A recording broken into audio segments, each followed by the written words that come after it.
So I'm Dr. Yaron Seidman from the Hunyuan Academy, which is an online school with students from all over the world. We learn something called Hunyuan.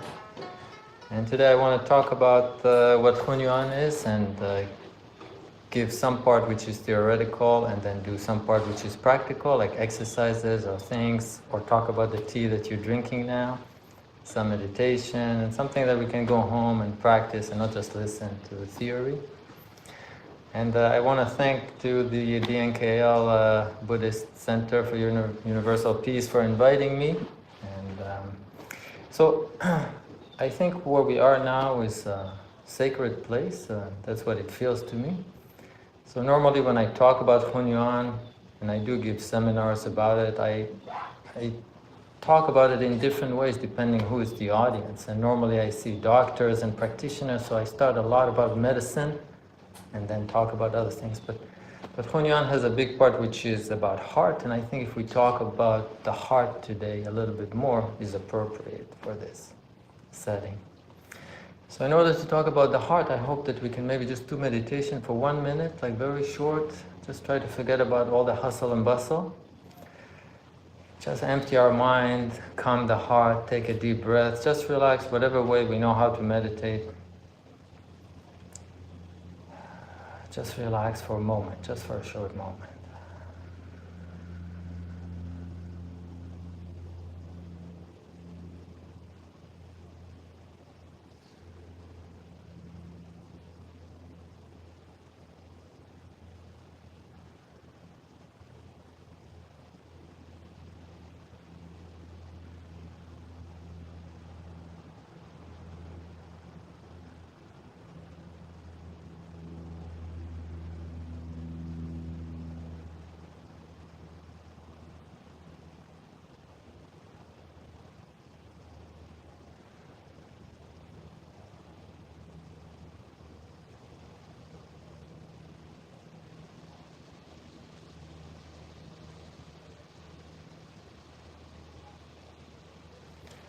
Okay, perfect.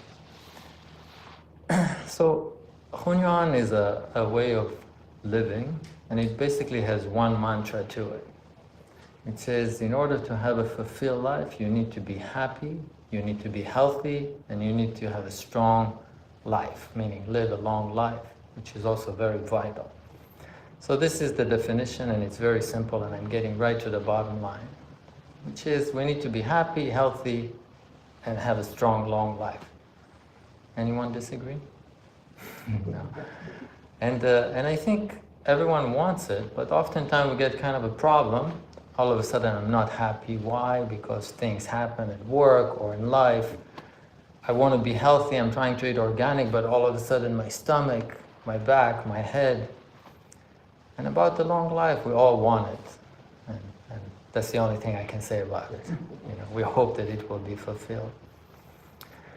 So I want to start, in order to explain about this happy, healthy, how to try better to get at it, how to be happy, healthy, and have a strong life.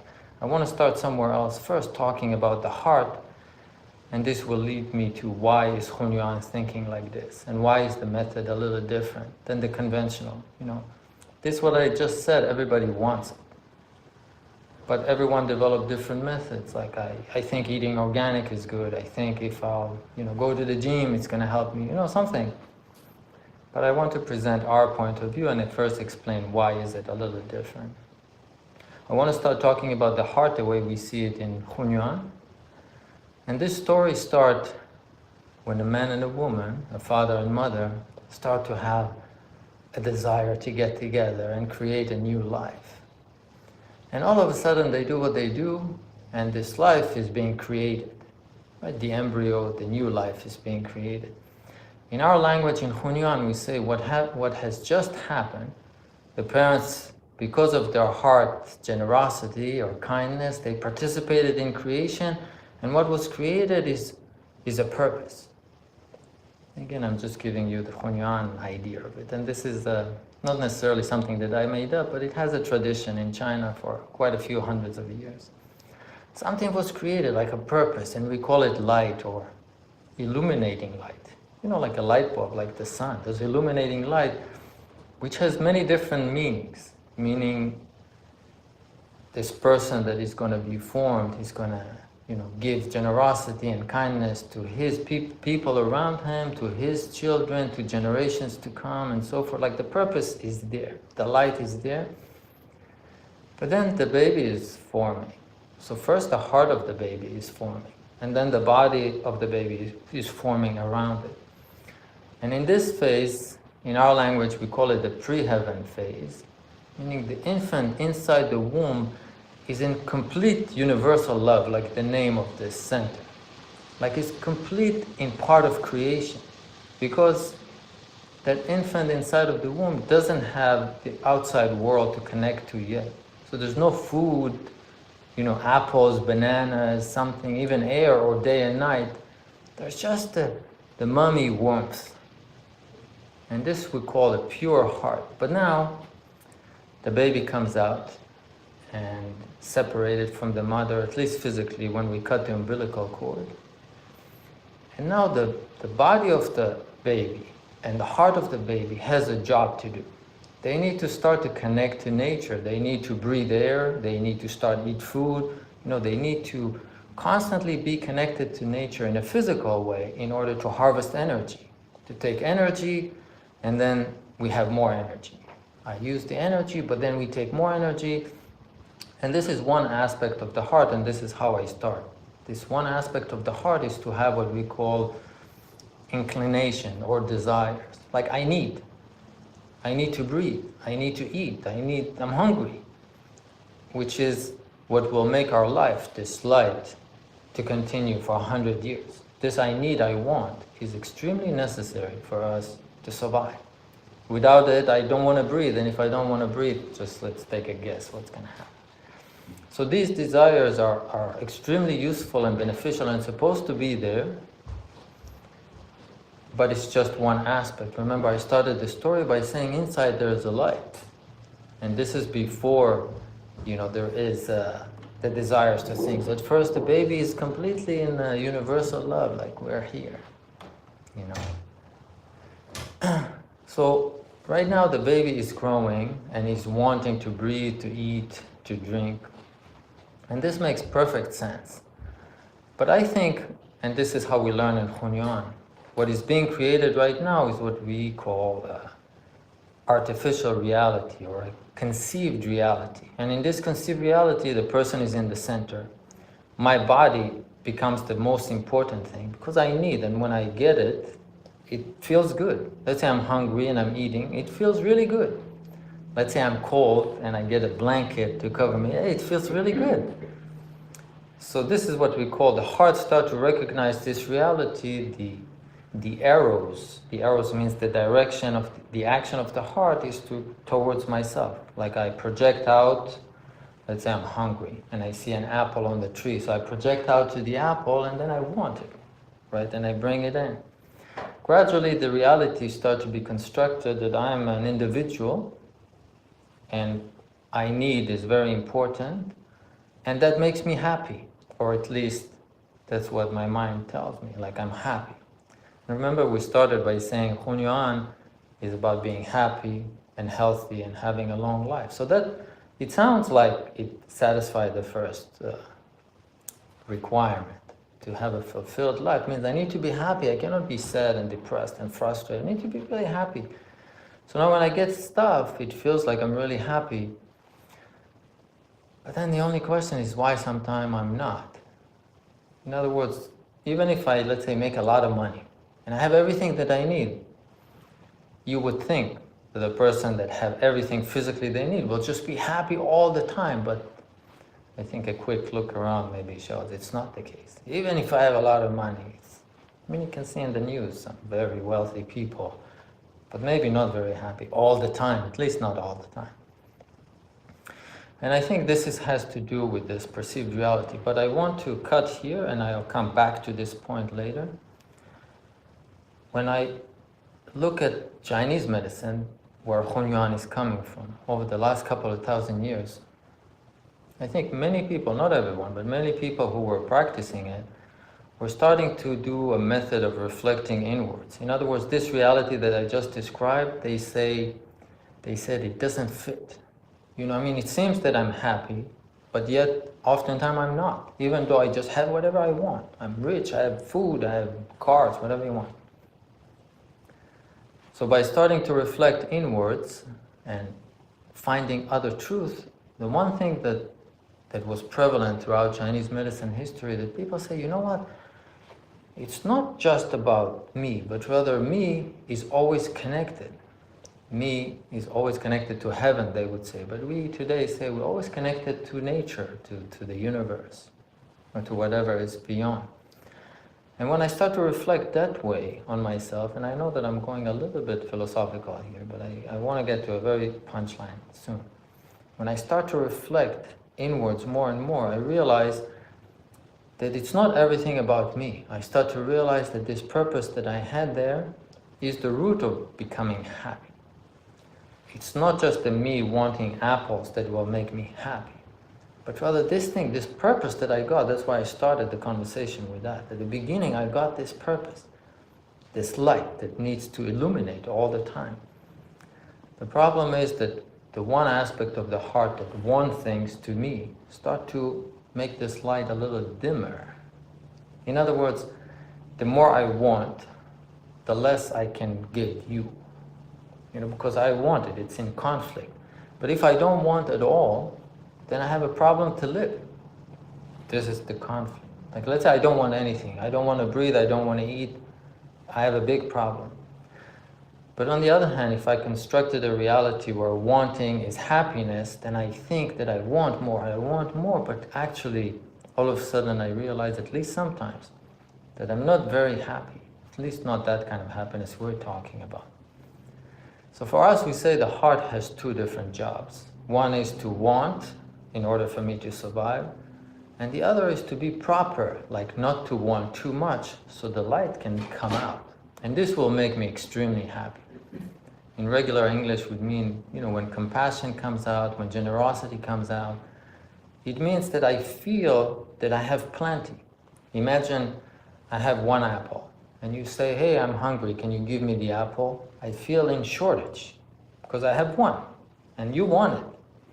But let's say I have 1,000 apples, and I can't even eat them, because most of them are going to rot. And then you say, hey, can I have an apple? I said, here, take 10. You know, this is the feeling of generosity, like I feel abundance. And that's why the person, oftentimes, if not always, we start feeling happy, like when they feel abundance. And this is the kind of happiness we're talking about. Not just if I get what I want, but our feeling like there's a lot.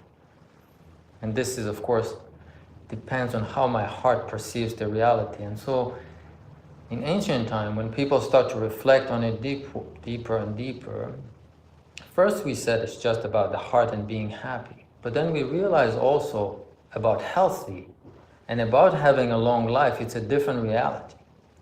In other words, right now, and correct me if I'm wrong, but I've been dealing with medicine for many years, I think the way we perceive medicine or disease is something hurts me.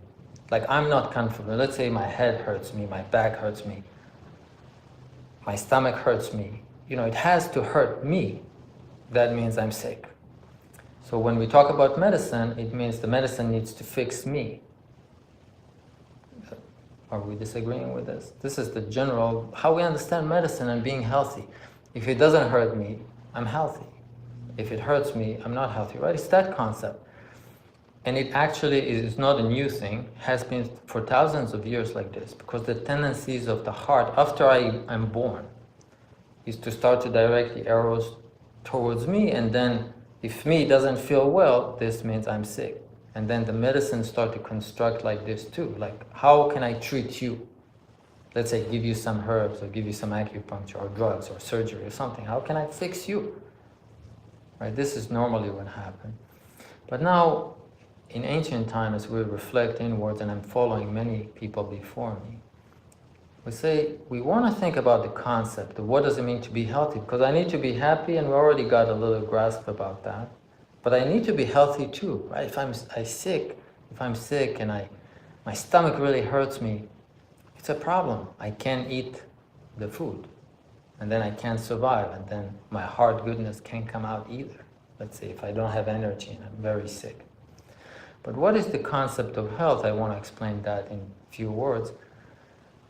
But just to say first that the reason that our medicines start to develop differently is because we start with the heart first.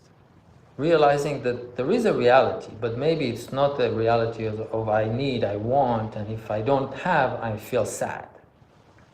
Right? We start having a little different reality, but in this reality also there could be sick, and I just need to figure out what it is. When I start to reflect inwards and realize that, I got part of creation in me, this illuminating light, and this is all part of creation of the universe. The way to start realizing what is the heart for. Remember I said the heart has an external function like I want, I need. And then around it, as a baby, I have a body developed. If I didn't have a body, just try to imagine what would happen. I was conceived, I'm an embryo, but I have no body. There's no lungs, there's no stomach. If that embryo were to come out, there will be no place to connect to nature. Like there's no lungs to put air in it. There's no stomach to put an apple in it. Right? There's not all this physical body. Like I have no muscles and bones and skeleton to reach out to nature. So we can see that this heart that wants something and the body that then has an ability to do things has the purpose, we call it a vessel, that can connect to nature. Meaning I have teeth, I have tongue, I have stomach, and I can connect to nature. Like take an apple and put it in, break it, digest it, and harvest from it the energy, and then I have more energy. So we can see that the external heart and the body that surrounds it has a purpose of connecting to nature. All the time we need to connect to nature. Without the body, I wouldn't be able to do it. I wouldn't be able to have the heart application of, wanting to be generous and kind. I wouldn't be able to do anything. So I got a gift at the beginning, but without the external heart of desires that I need to eat and breathe, without the physical body that allows me to do it, I cannot do it. Right? It's a whole one system, and that's why we call it happy, healthy, and long life. It actually talks about a few different things. And right now we're talking about the healthy part. The healthy part talks about the body. But how can I see it if not, it hurts me? Like hurts me means I'm sick. How else is it possible to look at it, right? Normally, just think about it. What does it mean to be sick? I don't feel well, right? Me and I don't feel well. But if we and that's why I asked us if we can meditate just for a minute first. If we reflect on it for a moment, and we realize that we are part of a big thing, part of the universe of creation, part of our parents, our grandparents, our ancestors who created us, we realize that the body has a serving purpose here. In other words, it's not the objective, like I live to have a body, but rather I have a body so I can live. But it has this logic to it. And the ancient Chinese that I've been learning says we are always connected. And now this is really weird. Like if I look around, you see there's nothing around me. I mean, the chair and stuff.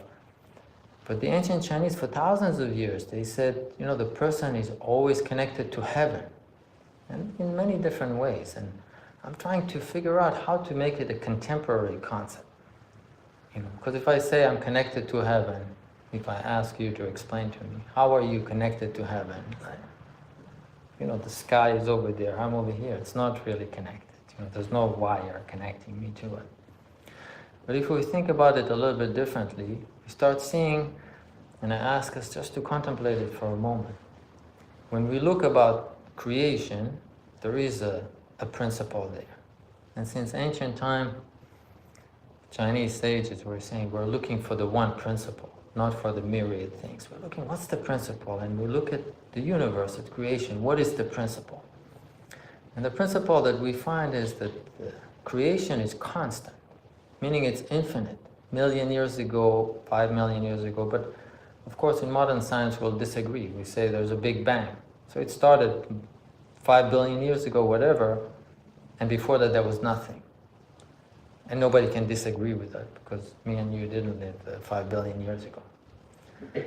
But the Chinese concept of Tao, of purpose, is different. It says the creation is infinite, and when you look at it at least in the meditative state, you can see clearly the principle. And the principle is that it moves in circular motion. A circular motion means it does not have a beginning or an end.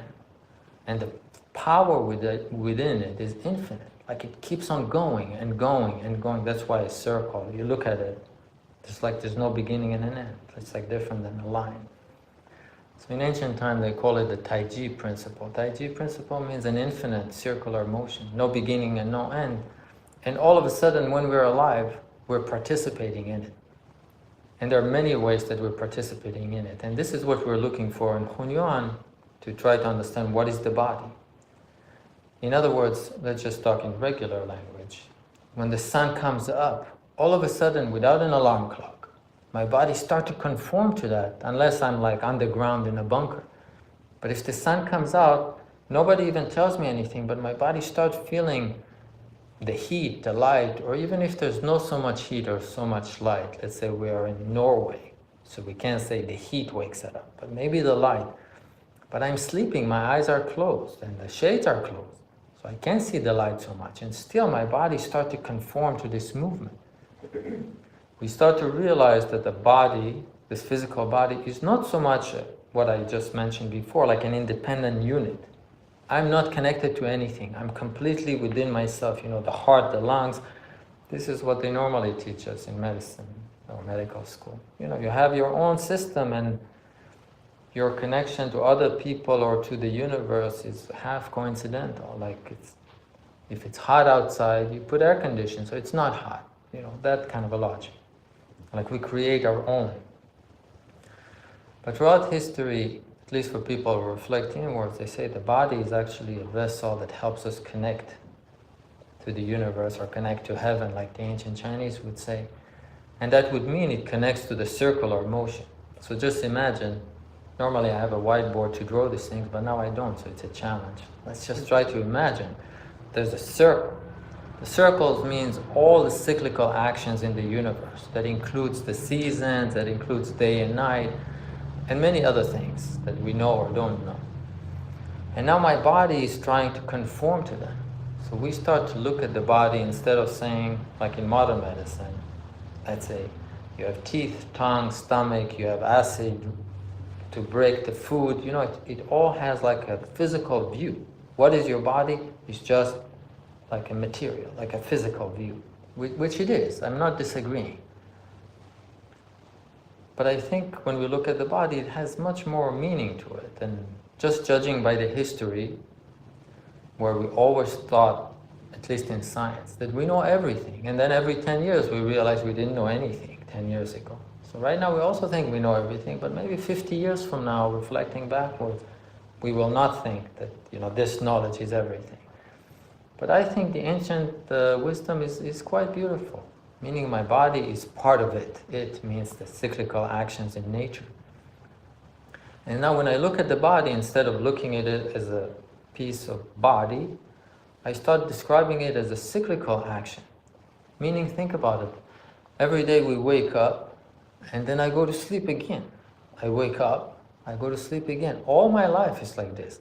And this repetitive action is called a cyclical motion, which conforms to nature. But everything else that I do is likewise, meaning the heartbeat, right? I breathe in and out. I breathe in and out. I eat and I go to the bathroom. I eat and I go to the bathroom. Actually, all the processes that I do have this starting and ending, starting and ending. It's not like I'm starting and it's just going. Everything has a cyclical motion. We are participating in this. In order for my body to participate in this, I need these external heart functions of desires. I need it. You know, like I open my eyes and all of a sudden I see an apple on the tree and it's delicious and beautiful. And my memory pulls out from the inside that I like it. My mouth starts drooling. Right? This is the heart desires. Without this, I will be like a chair. You know, like let's say an apple and me, and I feel nothing. It will be a terrible existence. So we do need this. But I want us also to realize that we have more than this. And if we forget that and we don't have the happy part, the one that is illuminating from the inside out, not conditioned by the external, then it's a problem for health too. the heart ability to function well makes the body circle well. So in other words, in regular English, if my heart is very happy, I feel abundance, it is actually extremely difficult to get sick. It's almost impossible to get sick, unless I'm just crossing the street and a car hits me. But when my heart is abundant, I will probably not cross the street and not notice that the car is coming. So there is actually a relationship between the state of the heart and the state of the body being able to move in cyclical motion smoothly. We call it synchronizing with nature. So it's not like the body is thinking it out, but rather my heart is the instrument that allows it to sync with nature. But now there's one more thing that I want to share with you. My heart has illuminating light in, and outside it has some desires. And my body is a vessel that connects to nature. How does it connect? In cyclical motion. But there is another element here. If we just think about how life is progressing, the principle is always the same. The desires are the same, the physical body and what it does is the same. But when I'm very young, when I connect to nature, at least physically, the abundance is great. I'm eating, I'm drinking, I'm breathing, and it feels like I'm full of energy. I'm full, But just look at little kids, running and jumping without end. And, we adults, if we, see kids around us, we just want to rest a little bit. Let me take a break. Last night, my girl had sleepover with her friends. I don't know, they're having fun until 2 o'clock in the morning. Let me just go to sleep. It's different for older people and younger kids. But then when we grow older, for each one of us is different, but the general principle is that even though I keep on doing the same thing, but I'm having less and less energy. I feel normally more and more cold, more and more tired, can't run so much, and of course, the older we get, we need to get smarter. So we're not like the little kid, we have to win in other areas. It's not just running and jumping and doing all kind of things. But this is what we call the principle of unification. When we are born, the vessel that we have and the heart that we have in between, we have an ability we call unification ability. Unification means not just that I have a body to ingest things or to breathe air or to drink water, but rather my body has an ability to extract from it the energy and bind with it. And this ability, as the cycle goes by, is getting weaker and weaker, and differently for each one. So some people who are staying happier, healthier, live longer, this weakness or decline is very slow, and they live a long, happy life, which is all what we want. For other people who maybe have problem with the happiness or the body part, this unification starts to decline faster, and their life gets shorter. And this is one way to look at it. Just I live shorter. So again, the name of the game for us is very clear. We want to live long. If I was in a class with little kids, I would tell everyone, just say, we want to live long. But because we are grown up, I would say, let's keep it cool. Not jumping it. But that's what everyone wants. It doesn't matter if we're kids or adults. I want to have a long life. But why? Sometimes I think we get a little bit confused. In ancient time, we call it confusion. Why do I want to live long? Because I want to make more money. Because I want to buy more cars. Because I want the Lambo, like my son is telling me. I didn't even know what it is. You know what a Lambo is? It's short for Lamborghini. Like a fancy car. Very, very expensive car, Lambo, that's in slang. But actually, I think that we do want to live long in order to be happy. What does it mean, happy? I have abundance. What does that mean?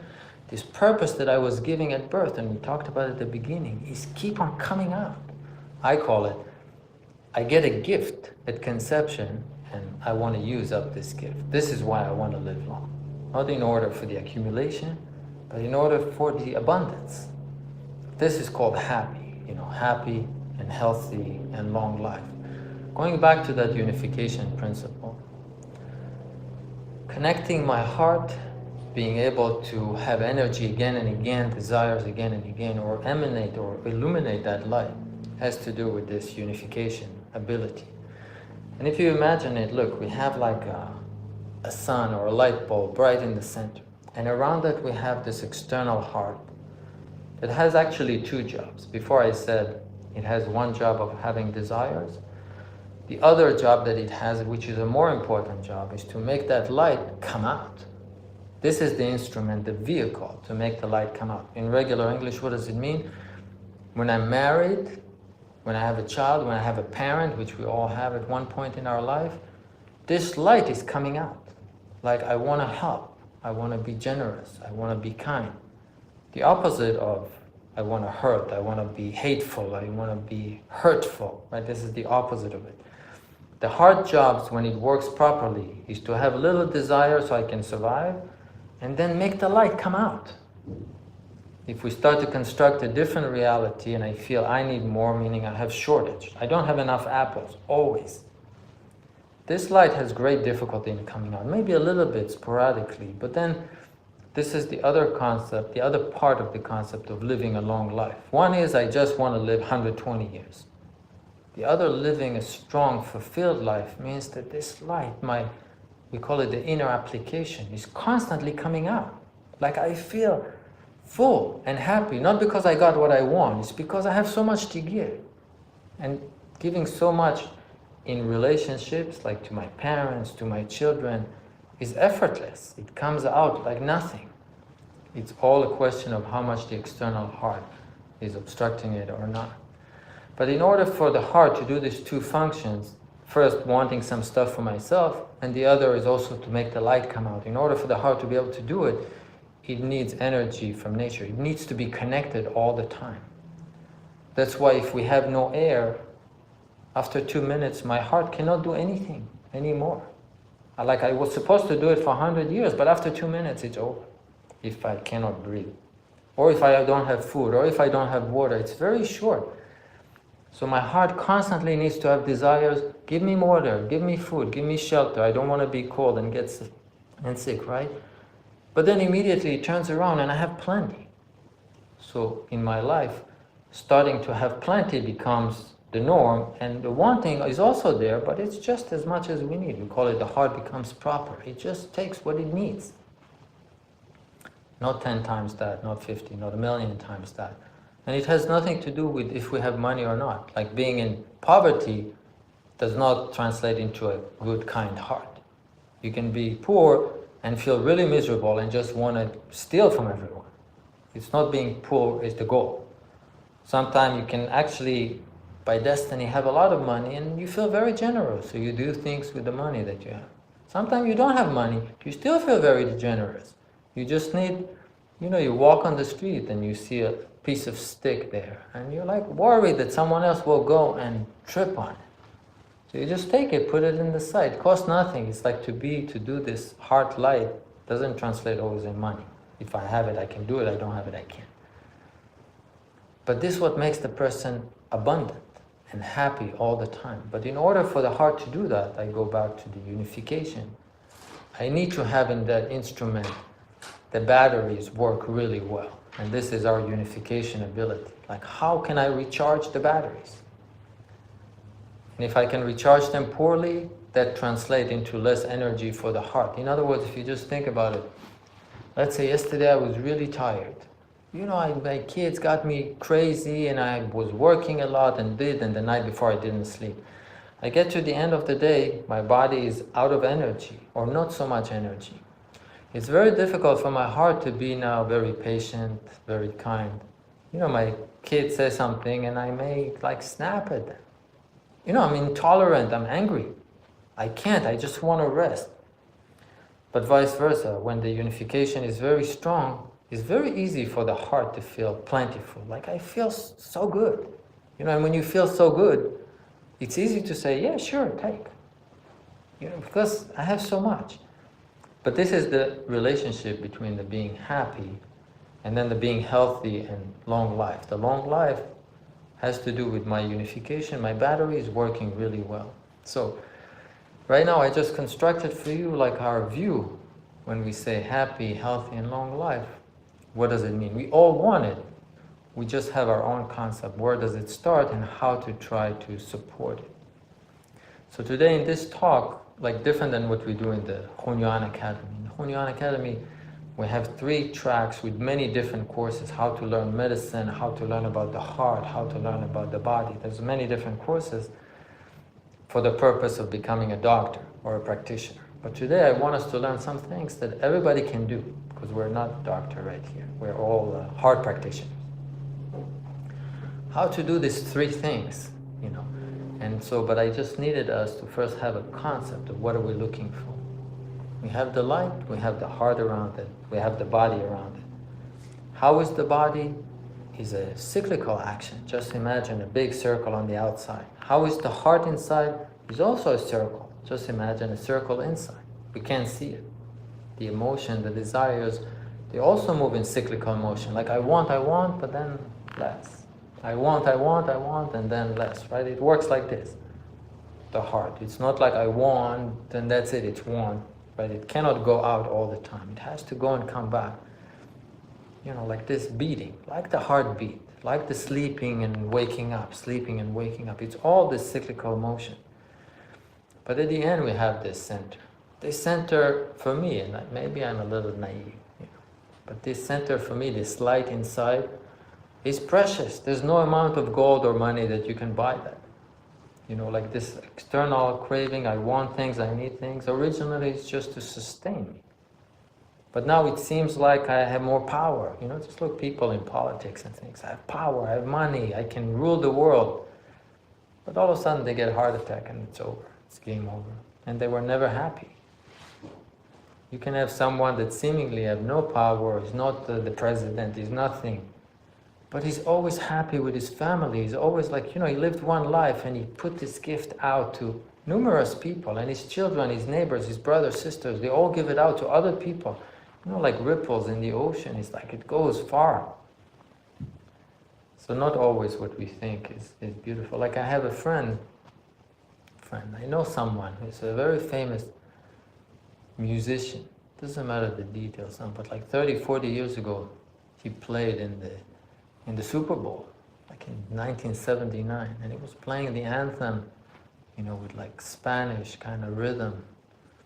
And he was at that time banished. Everybody was complaining about him. You know, he lost millions of dollars at the time. But now you fast forward 40 years, and they indicted him in the Smithsonian Museum as like American icon.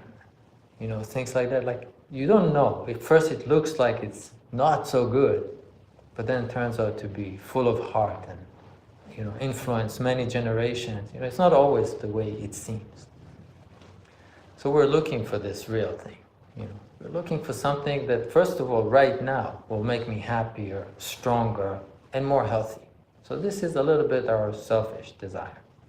I really just want to be a little bit more happy, healthy, and if possible, if I can live a little longer. But then there's also not the selfish thing. It's the real light coming from the inside. I really want to, this gift that I got, to, you know, spread it, not for me. You know, like there's no arrows at the end towards me. Like I want to be good, so at the end people will say I'm good. You know, I want to be kind because out of guilt or something. It's just this thing. It's plentiful, it's abundance. And if you want it, I sure have to give. You know, it's not that I'm forcing it on you. You know, let's have 1,000 apples. It's not like you take an apple, and I'm putting you down your throat. It's not like that. It's like this feeling of being happy, but it's because I can share. So now I want to move into the practical side. I know it's just the idea, the general idea, but for us, without putting it into practice, it means nothing. You know, if we just had a big fancy talk, I'd go home, I don't know. I got nothing to do, it just sounds fancy. We do have methods, and some of them are very simple and extremely useful, and this is what I want to teach today, in each one of them. So first I want to start with the heart. If you don't mind, we can learn just a little technique for us to practice, something that we can go home and start practicing that first part about the heart, the illuminating. How about that? Okay? So, this meditation style is kind of a meditation practice that we're doing. Remember, we have this purpose at the beginning, this light, it's illuminating, and it's there, everyone has it. You know, for the people that I learned from, and we're talking 200 years ago, so that I learned their texts. They say every person is like a sage. Every person, is like a Buddha. Every person is like Confucius or like Lao Tzu or whatever sage you want to follow. It does not belong to someone. It's like everyone has in themselves this. That means this light. But the way of the sage is to know how to make it come out. So if we don't make it come out, we're not like the sage. We lose it. Like we have it in it, we just need to make it come out. It's not an external thing. It's not give it to me. It's there, just let's find it. So remember we said at the beginning we have this light that we get. And then the heart forms around it. And the heart has desires. But these desires, if they are proper, they allow the light to come out. Where is it coming out? It's coming out to my mouth with the words that I'm saying, to my thought, to my mind with the thoughts that I'm thinking, to my body with the actions that I'm taking. Like if this light start to come out, I don't want anything. Remember, I gave an example. Let's have 1,000 apples, and you said, can I have one? I said, sure, take a few. This is actually a physical action. Also, my thought was there, and I also said something. This is how the light comes out. It's not that you look at me and I'm like a light bulb. All of a sudden you see light coming. I'm using the words light just because we know it's immaterial. It's not like my blood is coming out. It's nothing. It's like an intention. In our language we call it a sincere intention. The thought comes out, the words come out, the actions come out, and the opposite is true as well. In other words, if my desires are very big, then you will say, look, can I have one of your apple? And I say, no, it's mine. Like my kids when they grow up, mine. And it has a certain vibration to it, and a certain intention to it, and the words and the action all conform. This is where the light is coming out or not coming out, by how I behave and how I talk and how I think. Like it's also internal. I can also sometimes pretend to be very giving, but inside I feel vacuum. But I know that if I give, people will say good things about me. You look at him, look at Dr. Seidman. He looks really generous. This is half good. It's not really bad. It's good that we do something good instead of trying to hurt people. Even if I fake it, it's good.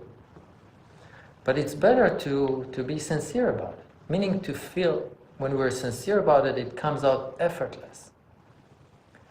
For example, let's say my wife is coming home and she's really tired and she's getting a little nervous because she's tired, she's missing energy, and the kids are driving her nuts and stuff, right?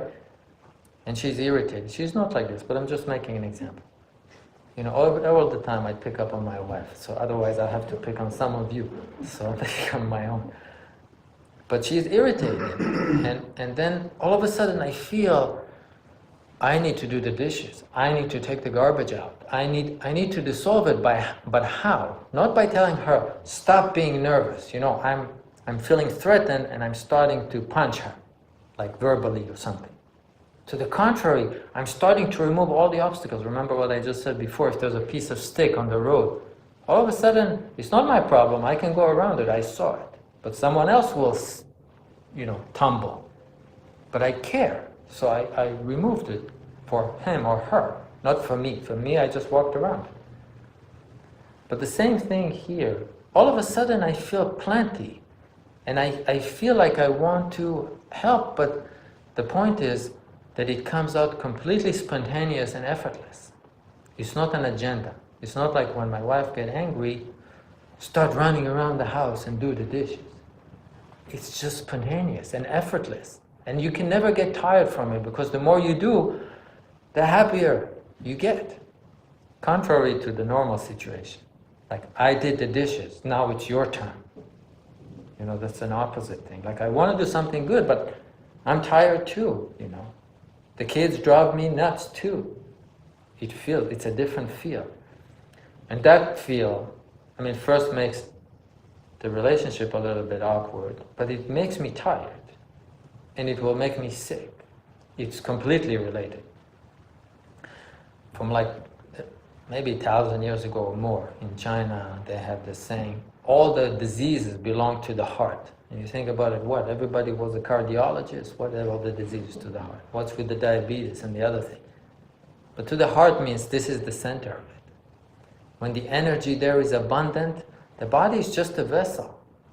And of course, it could get hurt externally, and we need to know how not to get it hurt. And today we'll learn an exercise for the body as well. But when the heart is happy and the unification has very easy time to recharge, the body has plenty of energy.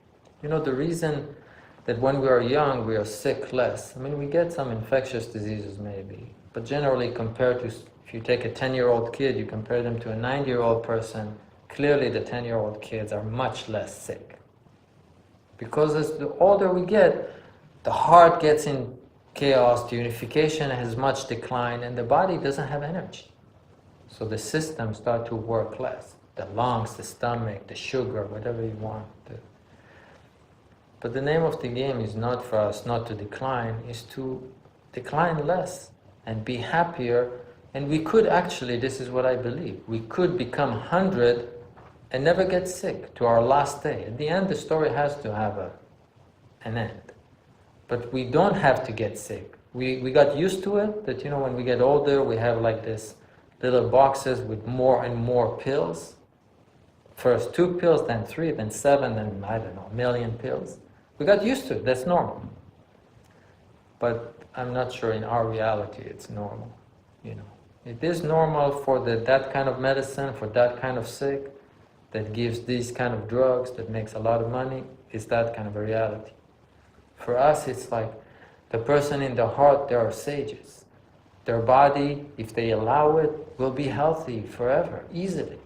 Now you may think it's too fantastic, because you look around and you say, but everybody gets sick. And I can only say, not enough people practicing Hunyuan. That's why everybody gets sick. It's like everybody wants more, everybody feels there's not enough, everybody makes the unification get weak. Because, you know, inside of the heart, this is my master would teach me, nobody can see it. The person themselves cannot see inside the heart.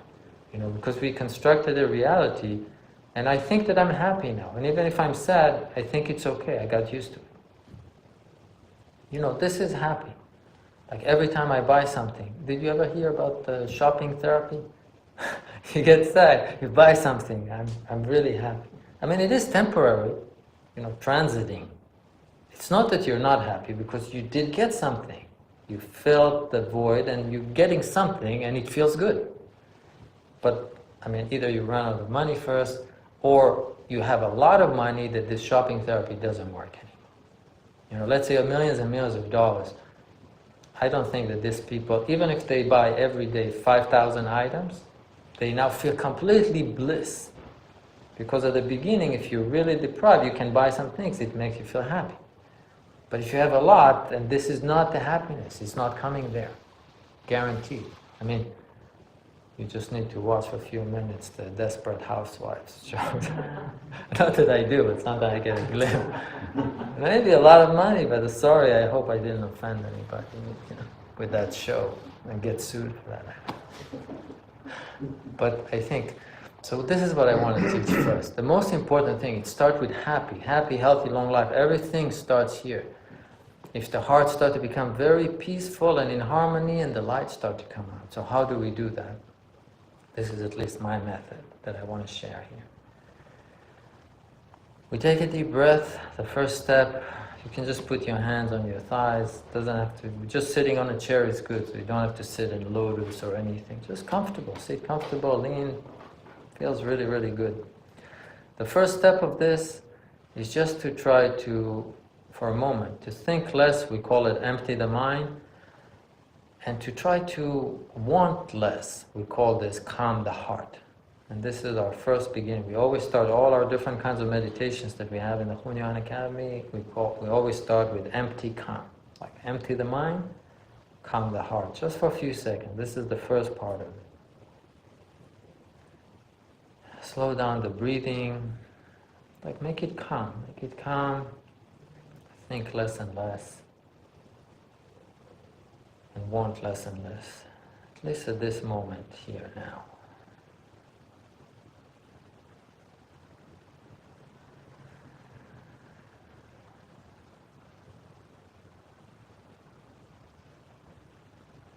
And just do it for 10-20 seconds. If you start thinking about something, no problem, just let it go and think less and less. Want less and less.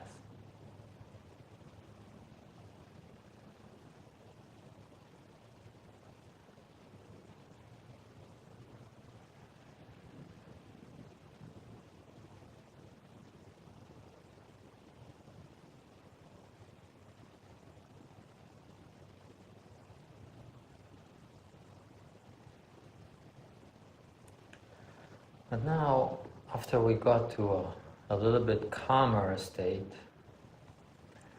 I want us to try, just with our imagination, to feel like we are getting more and more into the time where we were like inside the womb, even though we don't remember that. But just try to feel like you're in a place, like you're in that bubble, in that sack. That there's no air there, and there's no apples, bananas, cars, houses, right? It's just that warmth of the mother. And this is called a state of unity. And this is the place where we gradually start to feel ever so slightly this light inside.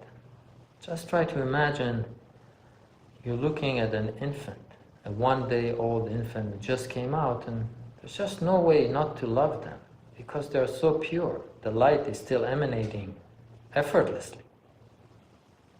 That feeling. And the reason that we love that infant is because it connects to that place that we have inside the heart. The same pure place. And we feel related to this completely and immediately. So just try to imagine that for just a few moments. This state of no worries. It's so beautiful. Right, it's that feeling of looking at a newborn infant. This is how we feel.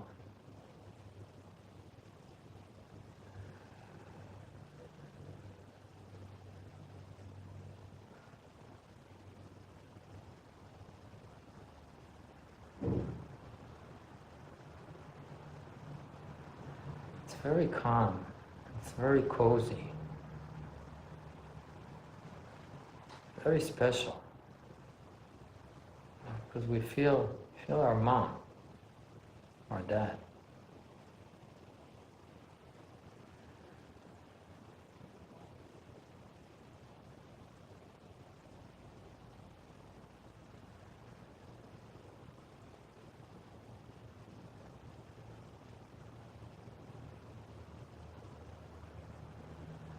But now, from this feeling, I want us to turn the palm upwards. Instead of the palm being on my thighs, palm facing down, I'm turning the palm to face up. And this feeling of warmth, of being connected to my parents, to my mother, feeling this precious infant inside of me, I start to bring it out to my heart, that I want to breathe. I want to breathe means it's now my heart that wants things. But even though it might be a new exercise and a new experience, and we don't feel much, we just do it over and over. I feel the infant in me, and then I bring it out to my heart, where I want to breathe.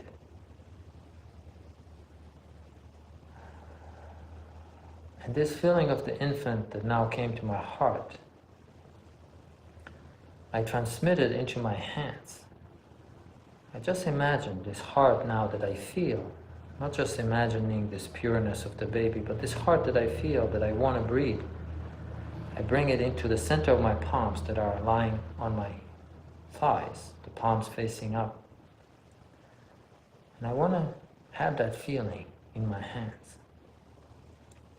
This is how we practice how to bring this light through my heart, into my hands, into my body, which will eventually translate into my physical actions. And we do it again and again. Like I go back for a moment, I feel like the infants, I have no thoughts, no desires, but then I want to breathe. And I feel it in my heart. And then I am thinking of my hands, and I feel it in my hands, in the center of my palms.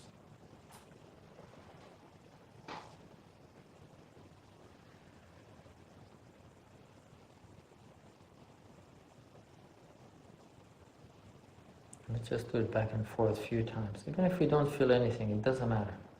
We shouldn't, there's nothing that's going to jump out here as miraculous. Just try to exercise it. From the feeling of the infant, to the feeling of the heart wanting, to the physical feeling of my hands.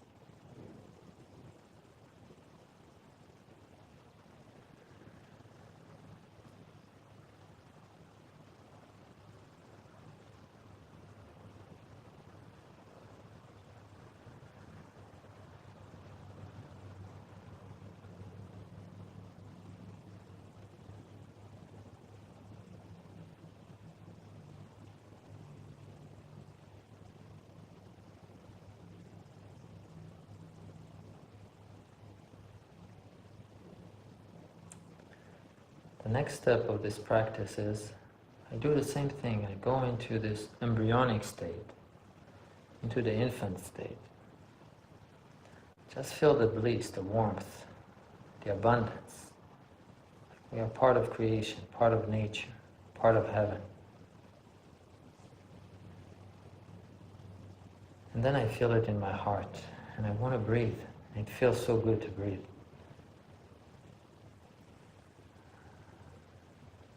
But from here, instead of going to my hands, I focus my attention on my brain, on my mind, and on my thoughts. And I'm thinking that I want to breathe. I want to think.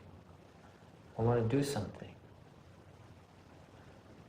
And it's connected to this feeling, the embryonic feeling, the infant feeling, through my heart, through my desires, to my thoughts. So let's practice this, even if it's a new thing and we don't feel anything. Just practice this. I feel warm. I feel connected. I remember my parents.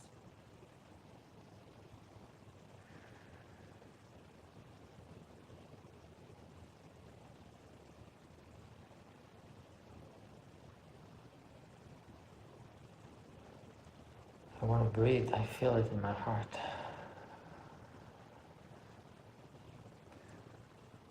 I'm thinking that I want to breathe. I'm thinking that I want to do something. And I feel this baby there. We allow this light from deep inside, from when we were embryos, when we were fetuses, babies, to come out to my heart, desires to come out to my mind, to my thoughts. Back and forth, slowly, not so fast. Slowly, but a few times. Very calm, very warm, very comfortable.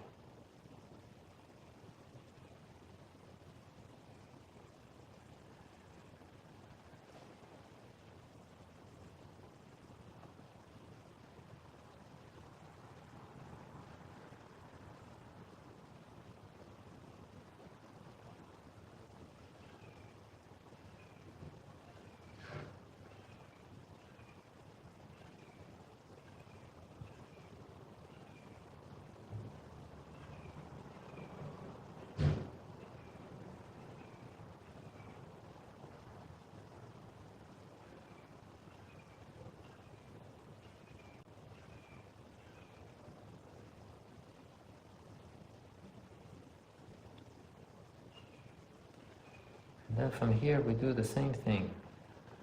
We start at the embryo state, just warm and cozy and abundance. And I feel my heart. Then I bring this feeling to my tongue and my mouth. I'm clenching my teeth together and my lips. If there's any saliva accumulating, then I swallow it back into my abdomen. And the meaning here is that this feeling of the embryo to the heart, to the mouth, will affect all the words that I'm saying. All the words that come out will start to have this traces of the light in me.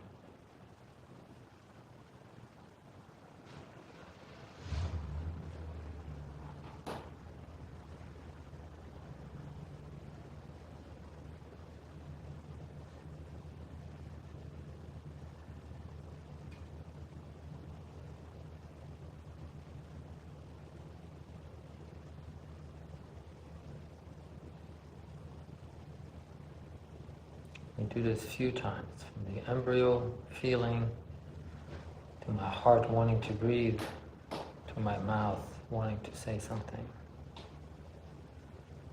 my tongue and my mouth.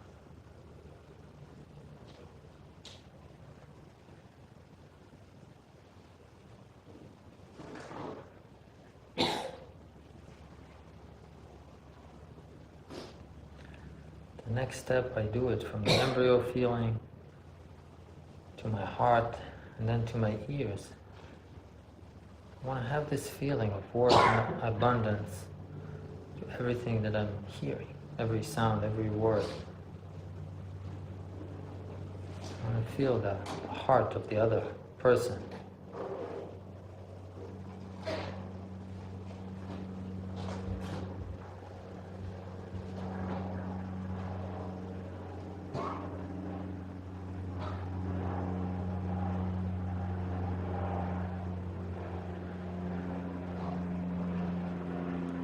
Again and again, going to this embryonic state.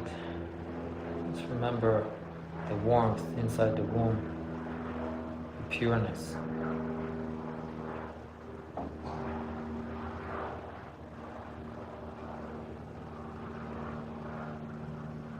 Coming out to the heart, I want to breathe.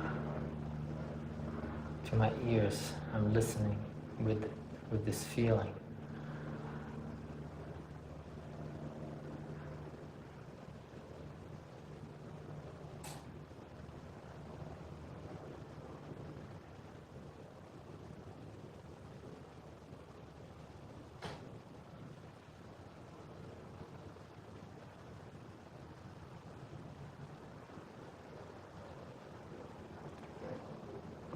And the last part that I want to do, from the embryonic feeling to my heart, and then finally I open my eyes, and I want to still keep some of this feeling of warmth and abundance when I open my eyes. And while my eyes are still open, I'm still looking inwards, not yet looking outwards.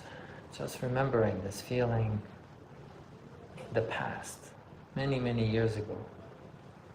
I was just a baby, and it feels just like when we look at other infants. It feels exactly the same. I want to breathe. I feel it in the heart. And I'm opening my eyes, and what I see, the images that I see, are still related to this.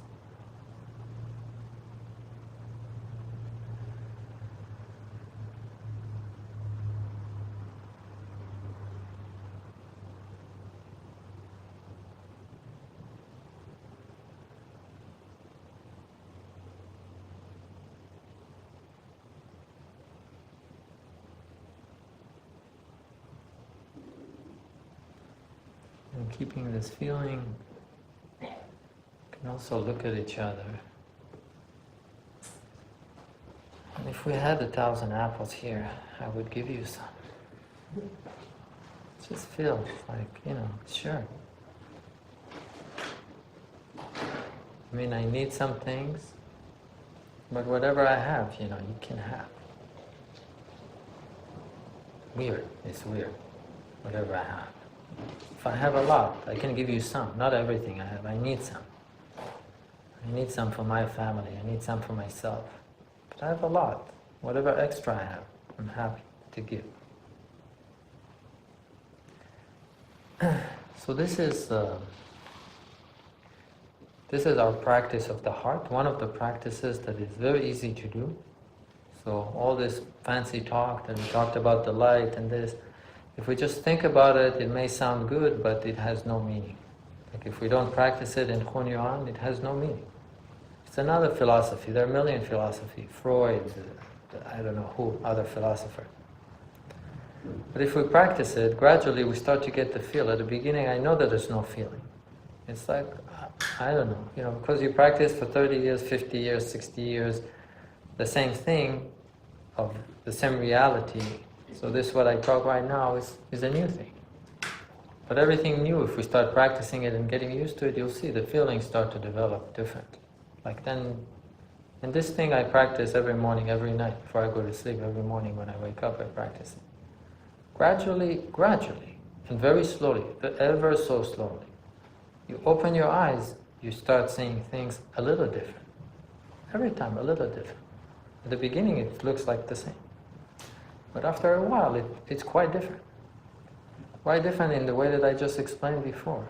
My wife comes, she's very irritated from work, from the stuff and the kids. All of a sudden it's like, let's do the dishes, let's, the garbage. Like before I came here, my garbage, I have like 2 bins of garbage in the kitchen. And they were like with my kids, we have sleepovers, 2 sleepovers.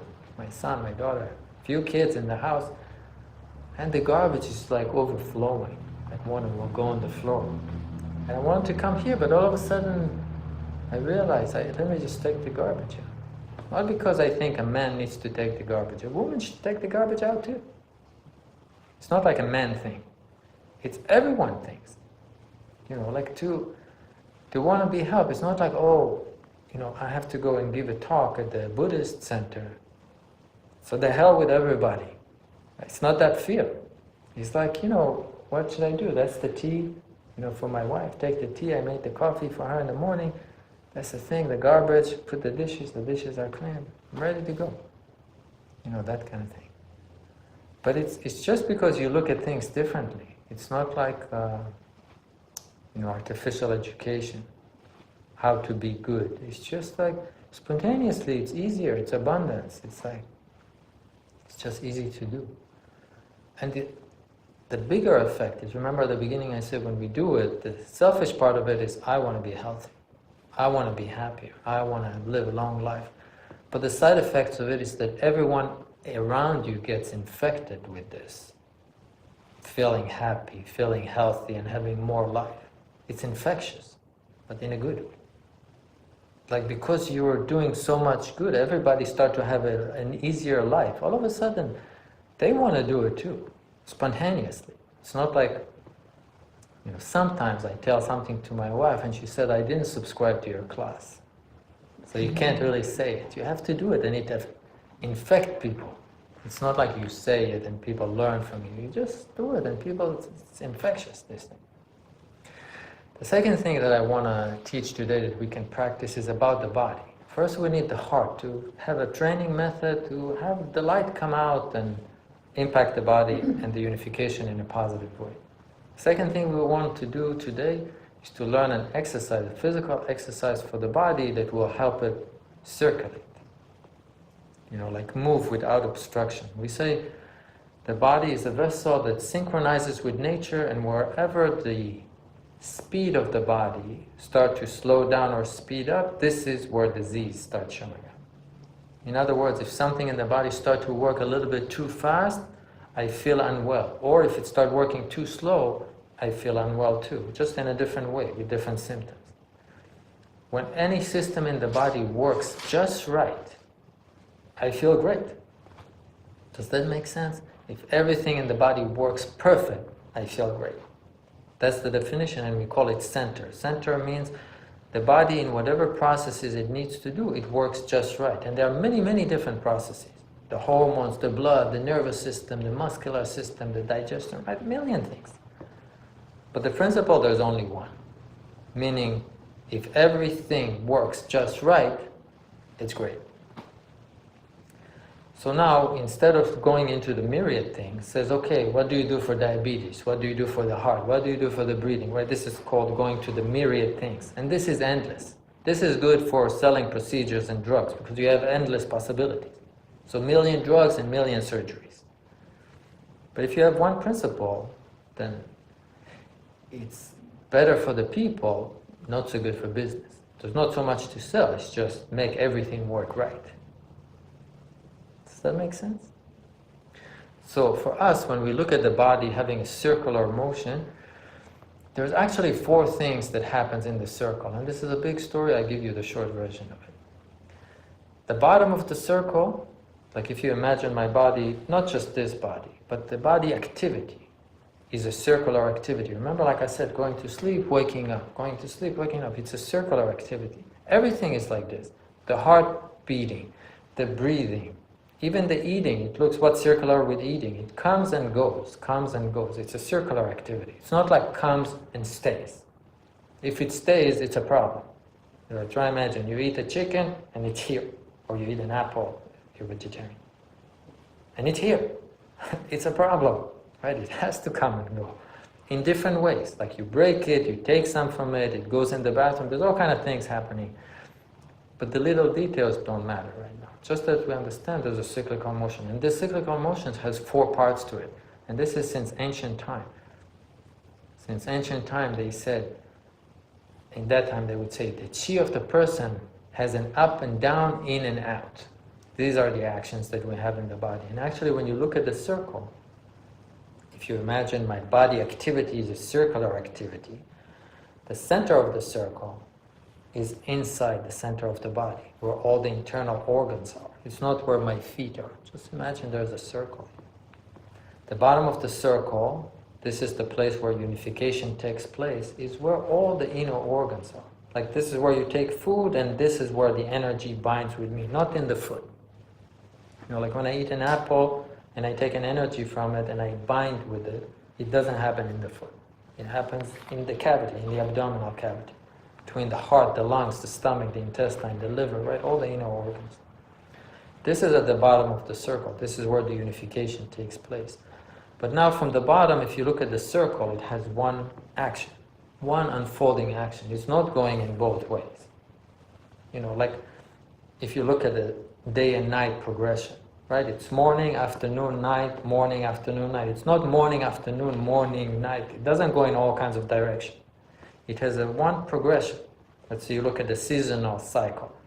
The spring, the summer, the fall, the winter. Spring, summer. It's not spring, summer, then back to winter, then to, right? It has this order that we are taking part of it. Likewise, the activity of the body. When I go to sleep, it's not like all of a sudden I'm at midday.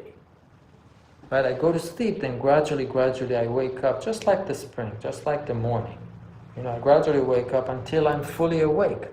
I'm fully awake, and then in the afternoon I start to slow down, or at least I should. Forget about all the iPhones and all the modern technology that keep us until 2 a.m.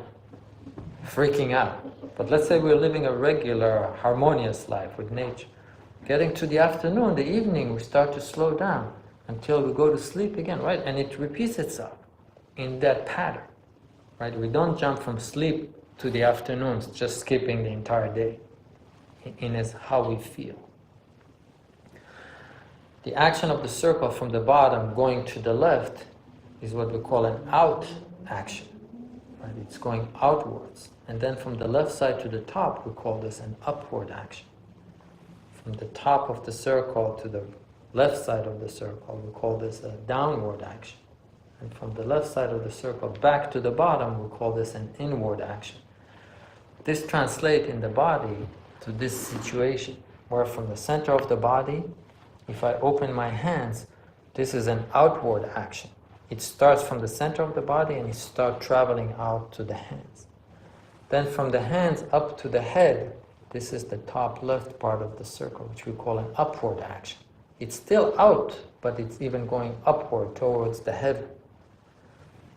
When we look about physically at the body, going down all the way to my feet, this is from the top of the circle to the right side of the circle, if you look at it backwards, right?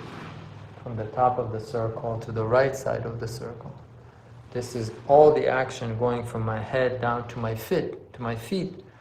And then from the right side of the circle back to the bottom, this is from my feet going back to the center of my body, and we have completed a full circle. Going from my stomach to my hand, to my head, to my feet, and back to the stomach. I'm back at the same spot where I started. Right? This is a circular motion. Sometimes people get confused because This looks at the bottom, and if you look at me, the bottom is like the feet. But the bottom of the circle for us in Hunyuan means the center where the unification takes place. It's not in the feet, like I explained before. It's where the inner organs are. And the unfolding of the energy going out and upward and downward and inward until I get to the very same place that I started. Physically in the body looks like this. From the center of the body to the hand, to the head, down to my feet, and back to the center of the body. Did we get that relationship of the circle and how my body looks? Is this action. This exercise that I want to share with you today in Hunyuan is called the sincere body. Sincere body means how the body really unfolds. And I know that it's in sharp contrast to modern medicine. The body is a square, we call it. A square is like there's no cyclical pattern to it. It's just like this. Like you have the lungs, you have the stomach, you have the kidneys, and they have their functions, but it doesn't have a whole harmonious action. It's just each one does its own. The kidney filter the thing there, and the heart pump the blood, and the lungs take oxygen, and somehow all these pieces became something. And again, it's not wrong. It's all correct. It's just that this point of view looks at the myriad things. You know, the many drugs, many procedures, many surgeries, many diseases. And we have a different mindset, looking for the principle. Just how to be harmonious with nature. And I often tell it to patients that I see in the clinic. And this might sound a little bizarre to some. Our objective in Hunyuan is to be happy, healthy, and live long life.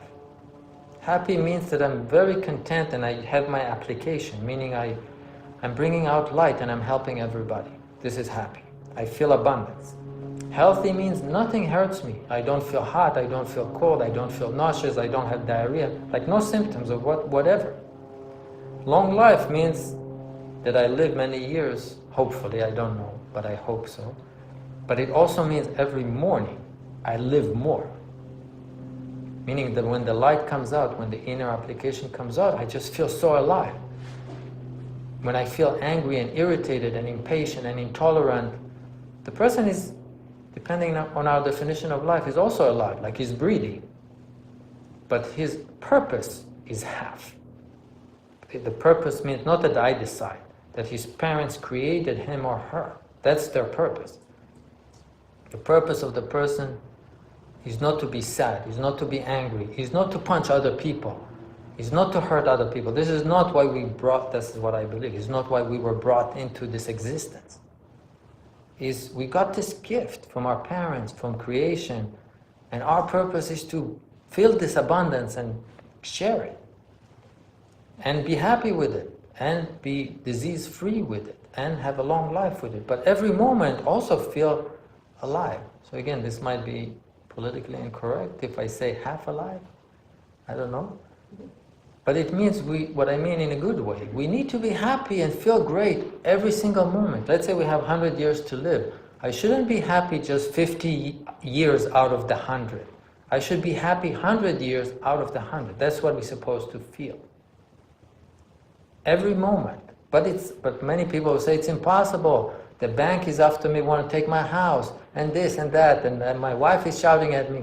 No, everyone has their reason why not to be happy. But I don't think that it's accurate. This abundance comes from the inside. It's not that reality that it's conditioned by the outside. You know, and I don't want to stray out too much. But about the body, restoring the harmony of the body, we're looking for that one principle. And so the exercise that we do now is called sincere body. So if you can, we can just stand to do this exercise. It is related to the first exercise that we did with the heart. But at the end of it, this is at the end of the heart exercise. If we just finished the heart exercise, remember we were sitting, came into my hands, came into my mouth, into my brain, into my eyes, into my ears. I feel this light coming out as much as possible. Now I want to practice this exercise for the body. If this light comes from the inside through the heart to the body, it removes most of the diseases in the body over time, not like after 1 second. But over time, the body starts to recover its proper speed. If it was too slow, which means I had back pain, it starts to speed up. If it's too fast, and now I feel like skin dryness and eczema, like another kind of disease, it starts to slow down and it starts to become better. It is related to how much light comes out through my tissues. This is called sincere body. So it is related to the heart exercise, even though now it's different. So in this, after imagining we just finished the heart exercise, and now we're going into this exercise. I reach with my hand lower, as if I'm reaching to the ground between my legs, but I don't bend over. If you look at my back, I just bend my knees, but not so much bending over. My back is still straight. I just imagine my hands as if my fingers become long all the way to the floor, and I'm pulling on the inside of the legs into my lower abdomen until my hands come out here, right in front of me. I'm closing my thumb and my forefingers, and now I'm opening my arms to the side. And when I do that, now imagine that part of the circle from the bottom that goes out. From the center of my body, I feel that it goes out to my hand. I just imagine this, the proper unfolding of the body. I move from the center and I imagine that it goes under my arms into this hollow fist that I have here. From here, I open my hands and I start imagining that now from the hands, as I'm raising my hands up, the palms facing forward, I imagine also that it goes up all the way to my hand. Just a feeling, like something is climbing up, all the way up to my head. And now imagine on our circle is the top left side. We got to the top of the circle. At this point, I turn my palms to face backwards. And I start to descend the palms along the side and the back of my head. I feel like water is flowing down my body, on the sides of my body, on the back of my body, going down along the outside and the back side of the legs, right? Not the inside, the outside and the back side of the legs, all the way to the floor. I turn my hands to be on the inside of the legs. The palms are kind of facing towards my legs. And now we're just where we started before. I pull it up, back, and I'm in the center again, which is at the bottom of the circle. Okay, if we have that circle, we're at the bottom now. So this action is called sincere body, this exercise. Just keep your knees a little bent and your hips a little bit, so don't stand straight like this because it makes the energy stop. Just make it a little bent. Yeah, that's great. Not too bent, otherwise we get tired. Just a little bit, comfortable. The body should be upright and very relaxed. So we start in the center. Let's just do for a few seconds like the heart exercise that we did before. Just become like this embryo. Start breathing, feeling your heart. And then when we get to the hands, this is when we start. First opening, going out along the underside of the arm. Open, stretch the fingers. Start climbing along the upper side of the arms, climbing up to my neck and my head, to the top, the crown of the head. Turn the palms backwards, and now start to descending. This is from the top of the circle to the right side of the circle, flowing all the way down to the ground on the outside and back side. Then bringing the hands to the inside of the thighs, pulling from the floor along the inside of the feet, the inside of the lower leg, inside of the thighs, back into the center, and you're back at the bottom of the circle. Again, so every time when we finish a full circle, just pause here for a few seconds, so not too fast. Everything needs to go slow here. Slow and relaxed and easy. Just take a few breaths. Feel the warmth in the heart, this embryonic warmth.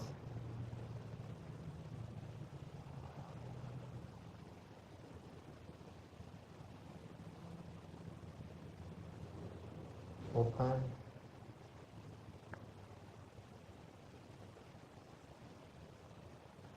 Up to the head.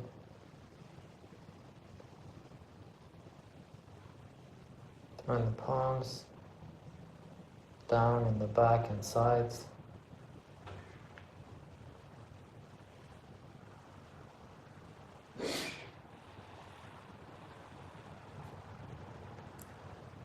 And the inside back to the center.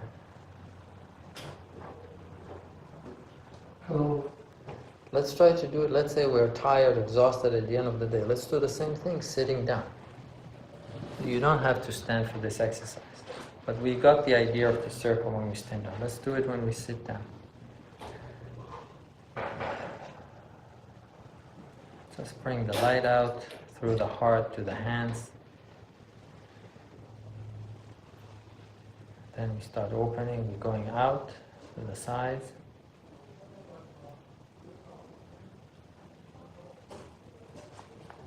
We're going up to the head, to the top of the circle. Turn the palms.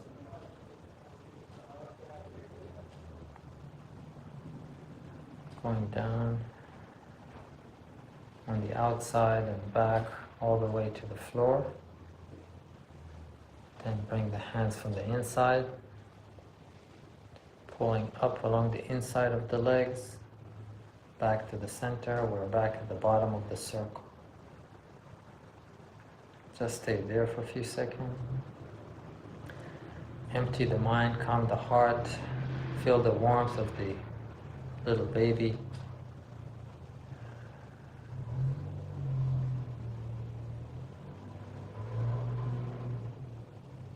And breathing, wanting to breathe out to the hands. Open, going out,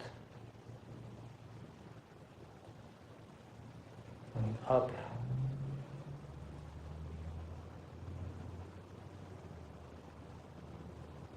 going down,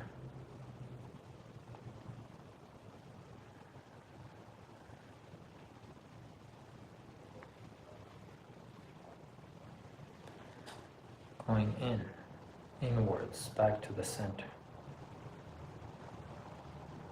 Again, do the heart exercise.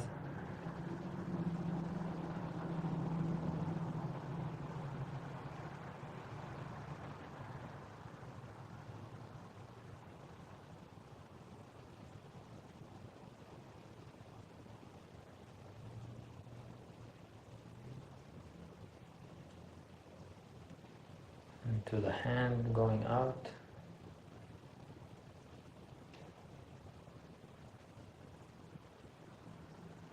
Going up,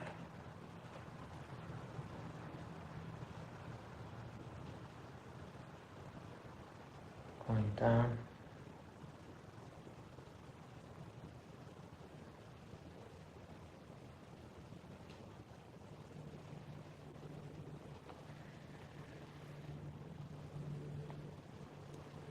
and going in, back to the center.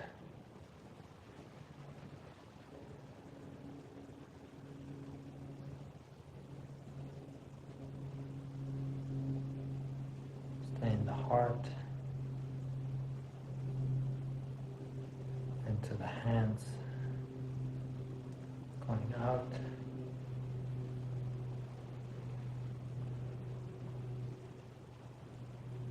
and up,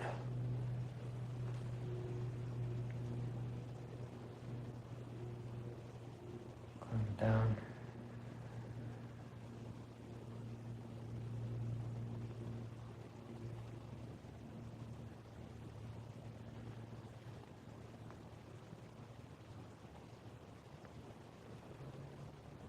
going in, stay in the center, back to the baby heart.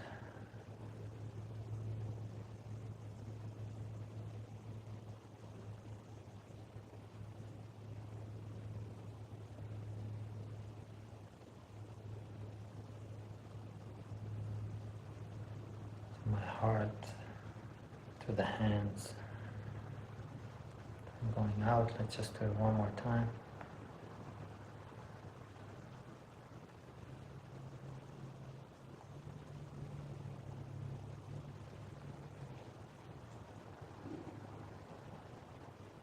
Going down.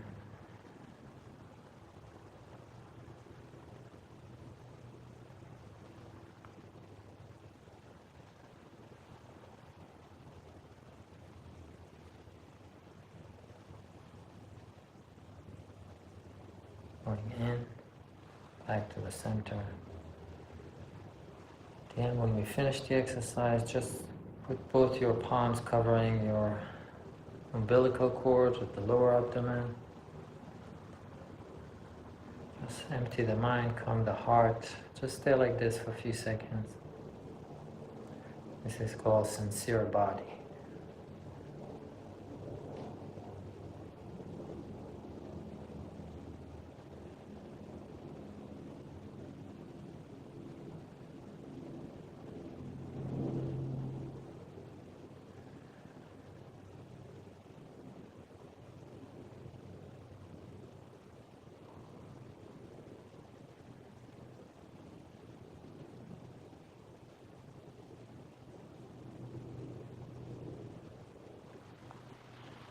Okay. So this brings me to the last section of this talk. If you still have patience in you, if you can stand me. I just want to talk about medicine for a little bit and then talk about some herbs that I brought and tea that I hope you drank some, and maybe we can drink some more. I would definitely love some more of this.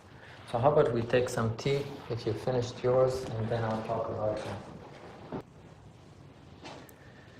So I just want to say in a few words about medicine and what we're drinking here, the tea, and what we could do at home about it. I think there are three kinds of problems that we can experience in life. One is a heart problem, and we talked about it already. The other is physical problems in the body. My arms hurt me, my back hurt me, urination is burning, I have diarrhea, I have nausea, right? This, my body is giving me problem. Many of these problems of the body could be sorted out through exercise or exercises like the one that I just explained, even though that's not what medicine will tell us, today. And this talk is all positive, so I don't want to be anything negative. But, there's a lot of other agendas in medicine which are not medicine per se. Medicine is about helping the people. But in the big scheme of medicine, there's all kind of things. And, they will tell you to develop the drugs cost many, many millions of dollars, so you can't be so scanty and just sell a little bit. You have to sell a lot, otherwise how do you recover? All kind of logics. You need this drug to cure cancer, it costs so many millions to develop it, so you have to give it to so many people. You can't just give it to the minimum people that need it. Let's say there's 5 people. But this is part of it, not the whole entire logic, but why medicine is often abused rather than used. Abused is because there's other agenda, there's other engines behind it. And this is all what I can say about that. In my experience, many of the physical diseases can be sorted out through proper kind of exercise like the one that we did, and many other things too. So, and I've witnessed many times before people that age very gracefully and they're actually not medicated all their life, but they kind of just do exercise every morning and they keep the heart very peaceful and they age with grace without disease. It's absolutely possible, even though they will let us believe today that it is not. Like, you have to get sick, and you have for that to get some drugs or procedures of some sort. This is when the problem is in the body, meaning the body loses its speed. We could have some problems with that. And for this, we say in Hunyuan the best approach is to use external kind of method, like exercises. And we could also use external therapies, like massage or acupuncture or things from the outside to help it. It's the minimally invasive, but it can still help. So for example, in our Hunyuan system, we can use acupuncture or heat pads or cold packs, like we use in sport injuries. to speed up the body or slow it down in different parts of the body to reach the center. So in other words, I have someone that have headaches and I tell them take this heat pads and put them over here, and after a few times they feel better, and that's it.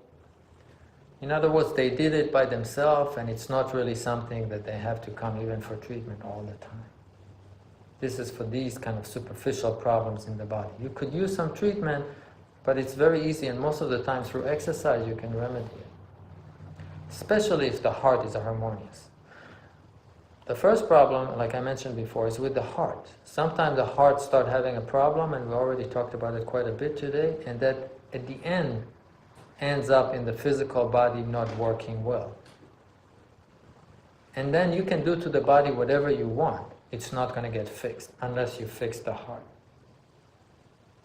Right? So the problem that we have in the body, you can just do exercise will solve it. The problem in the body that starts in the heart, you have to make the heart happy and abundant. Otherwise, this stomach ulcer is not going away. It doesn't matter how much drugs we're taking. You know, we have to solve the root of it. But there is a third kind of problems that I want to share with you now. This is the problem with the unification. And it could be related to the body, it could also be related to the heart. It's all one whole system.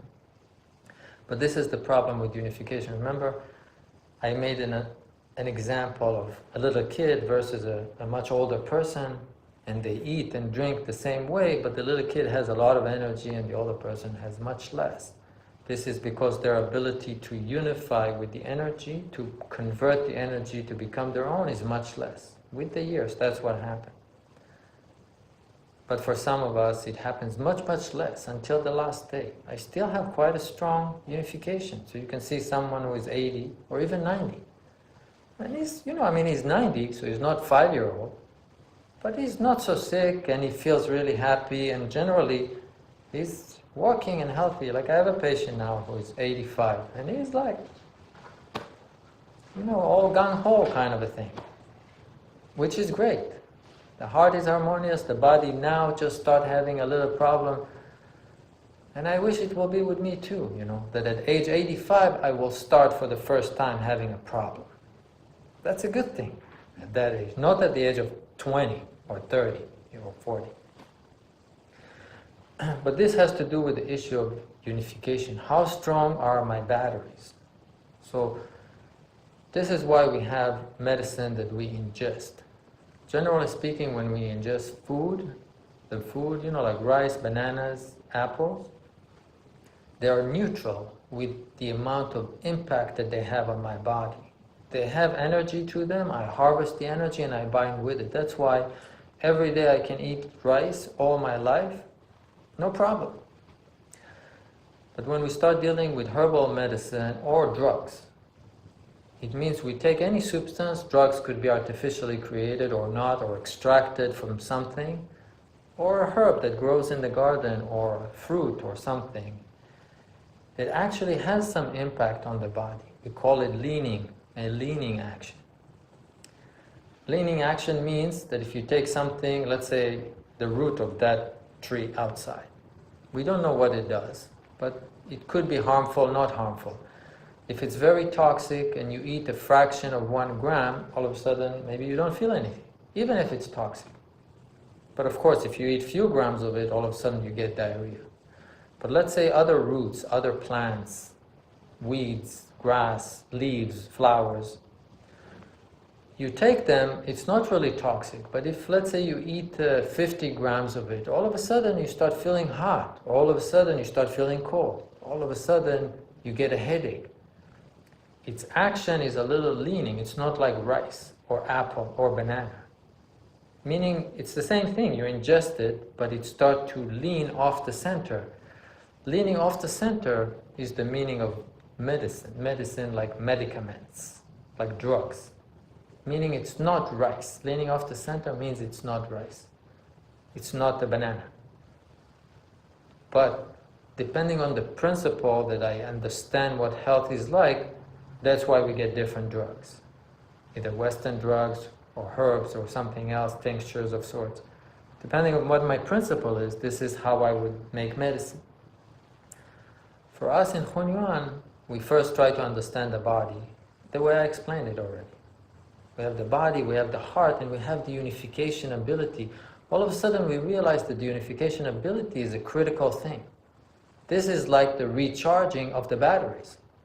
So just imagine, let's say you have a radio or a stereo system or an iPhone 15, let's say you have iPhone 15, that nobody else has it, but it runs out of energy because the battery runs out, and then it's meaningless.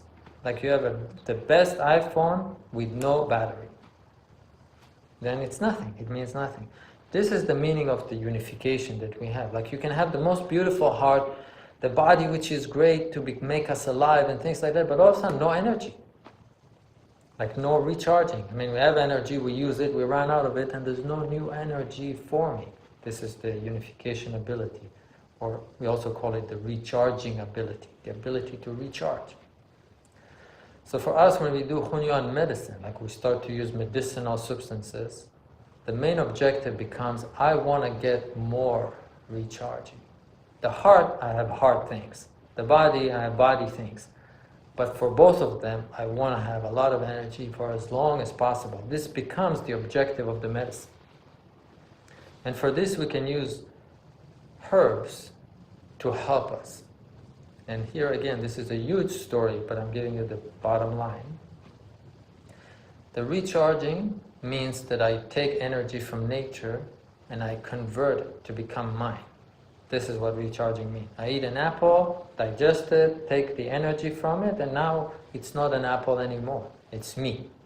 Right? It has been converted, a part of it. Most of it goes out in the bathroom. But a part of it, a small part of it, becomes me now. This is how I unified with it. Now it's mine. It became Dr. Seidman's energy. This has two elements to it. One is the food that we ingest has energy to it, and the other is my ability to unify with it. So this example of the 10-year-old kid and the 90-year-old person, they both eat the same apple. The apple has the same energy. But this kid seems like he has a lot of energy, he's bouncing and jumping. This 90-year-old person is not bouncing, even though the apple was the same. Let's make it worse. The old person eats 5 apples. The little kid only eats 1 apple. He gets 5 ounces of energy, he gets only 1 ounce, and yet he has more energy.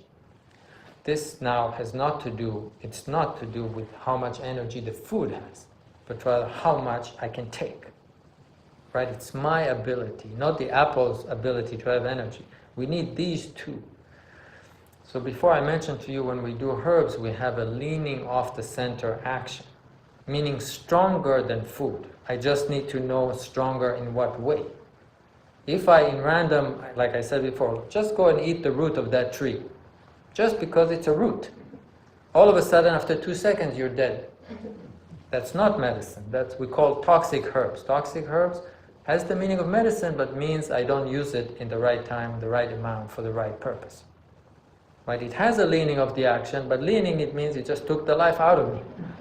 So that's not really, when we say medicine, it means use a leaning, have a clear principle of what needs to be done, and now increase that effect. Right? That you could not do with food. So many people tell me, yeah, I'll eat organic, which is great, but just need to keep in mind that for thousands of years, organic food was the food. So now people, because the norm became adulterated food and processed food, you eat organic and you feel like a sage. But it's not. For thousands of years, people, that's the only thing they ate. But they would still get sick. They still have the heart problem, the body problem, and unification, even with the organic food. So I don't want to look down at organic and all the marketing schemes behind it. It is important to eat healthy food. But now we're talking about another thing.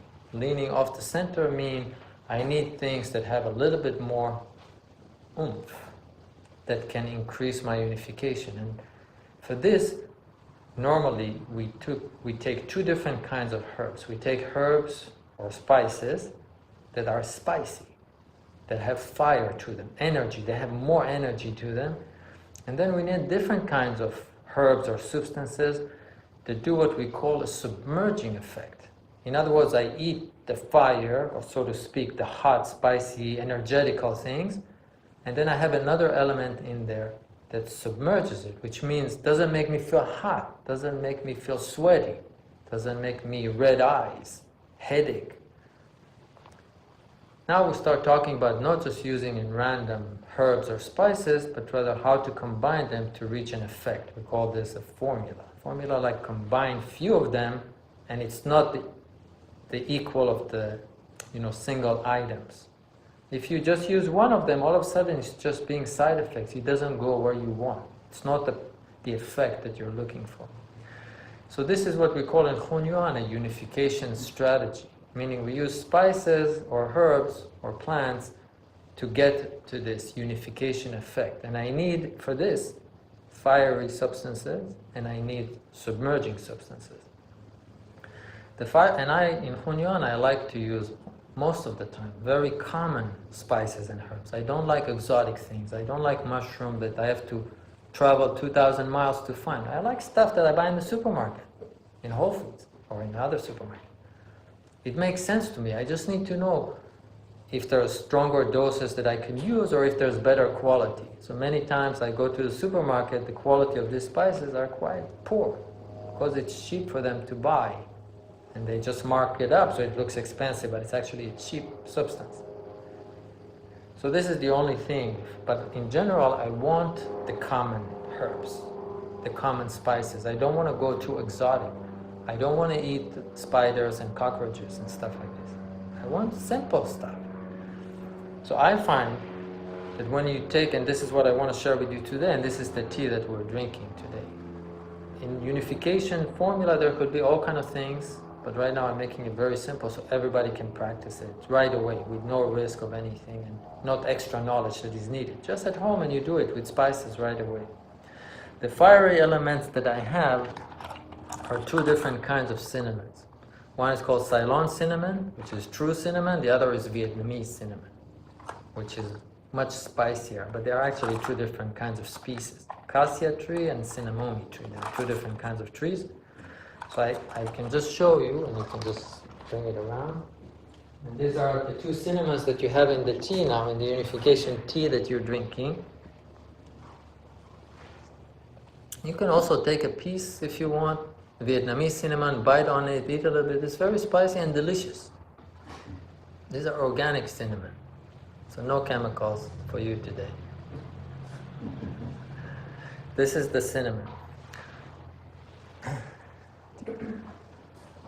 The other thing that we need to reach a unification effect is a sweet flavor. The sweet flavor, which kids really love, has a pulling down effect. In other words, if I eat sweets, I'm going to die young because it's pulling me down and there's no fire in there. So for a young kid, they have a lot of fire themselves. That you eat sweet, it's kind of calm them down maybe, even though the chocolate can make them hyper. But the sweet, not the chocolate or the caffeine from the chocolate or whatever there is, they're stimulants. Just the sweetness, the sugar, is going to slow them down a little bit. And again, for very, very young kids, this will give them an extra energy and they're going to start being hyper. Just because they have a lot of fire and they get unification with the sweetness. But when we do a unification kind of tea, which is very simple, I need the spicy thing like the cinnamons, and I need a sweetener effect. So you can easily put honey, even white sugar. You know how everybody hates white sugar? You can put it and it's actually going to be an elixir. And all the dentists have to forgive me here. You can put honey, organic honey, or what I like to use is molasses. It also has maybe other nutrients to it and stuff like this. And for this I also use a licorice root, which is sweet, and I bake it with molasses. I dilute the molasses in water, then I bake it for a whole day on low temperature, so it's dehydrated. And this is our submerging element. So we have fire element and we have submerging element.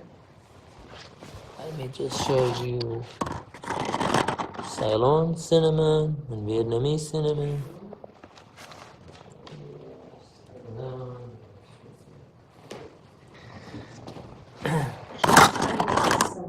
Ceylon is the one that looks like rolled leaves. Oh, okay. And the solid bark is a Vietnamese. Is one not spicy? Huh? Is one not spicy? Yeah, this one is spicy. So you should take a little piece, but don't eat a lot, because all of a sudden you will realize that you need to spit it if it's too spicy, and I don't know if in the temple it's a good place to spit. Which is this one? This is the The Vietnamese. spicier one? Spicy. Just a little bit. But I'll share with you a secret. Like, sometime, without the tea, I'm just talking about something else for a minute, which is related. Sometime you eat lunch, you get tired, or at work in the middle of the day, all of a sudden you're kind of tired, and people normally will run to get coffee or something to get themselves up. I like coffee, I drink sometimes coffee, so no problem with coffee, but forget about the coffee for a minute. You just take a little piece like this of Vietnamese cinnamon, and you eat it, and it's spicy like this. Within a few minutes, you're not tired until the evening. Because your tiredness is pulling down, and you put fire, it binds. This is your submerging element, without the sweetness. You just put fire into a very tired person, and they bind with the fire. If the person is very alert and you start putting a lot of cinnamon in it, they don't have what to bind with, and then it starts coming up. Like I start feeling thirsty, maybe a little headachy, or something like this. So the more tired I am, the less sweetness I need. I just need the fire, and I bind with it. The less tired I am, I do need a submerging element like this prepared licorice. The final thing, so we have two different kinds of cinnamon and the licorice in this tea, and the final ingredient that I have, we call it spinning. And for this we have ginger, fresh ginger. Now this morning I used all my ginger in the tea that I cooked, so I didn't bring, but I trust that everybody knows what a ginger root is. Mm-hmm. So ginger has what we call a spinning effect. Spinning effect means it takes the submerging element and the fiery element, and it helps them mix together better. You don't have to use it, but it makes the effect stronger. So it's not fiery like the cinnamon. It does have a fiery, pungent taste, but in this formula, it has the effect of combining the sweet with the spicy. We call it a spinning effect. This is very simple. Like, tell me who could not get here some sugar and some cinnamon and some ginger to make their tea. Everybody can get it. Like, you don't need to go to a doctor or a herbalist. It's like you go to the supermarket. Just try to get good quality, not the cheapest necessarily, just a good one, organic, something. And with the cinnamon, some organics are also very poor. You bite on it, tastes like wood, like you're eating the tree, with slight faint flavor of cinnamon. So that's not good. There's no fire. You need to have this experience, like if you eat it, it's feel kind of fiery. This is what will make the unification happen. No fire, there's no unification. So this is the third thing that I want to share with you, which you can easily do every day, like drink this tea. If you feel very happy and very energetic and abundance, maybe you should not drink unification. Like when the heart is like a nuclear reactor, you don't really need to drink that too. Just eat rice and vegetable. But most of us, with the mortgage, with the job, with the people shouting at us, it's hard to be so peaceful. So the unification is always a little weak. I'm just a little bit tired, a little bit groggy. Everybody. Unification is how should I put it, like the best kept secret. Is there something like that? The best kept secret. Like for me, when I feel tired, all of a sudden if I get sick with something, it doesn't matter what. I just make unification herbs, I have more energy, and I do meditate, I calm the heart, I do some exercise for the body. It's like a miracle. Like do-it-yourself miracle.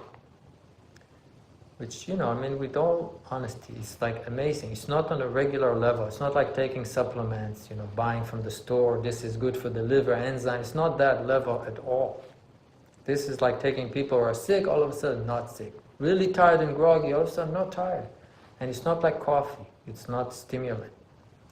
The difference between this and coffee is very big.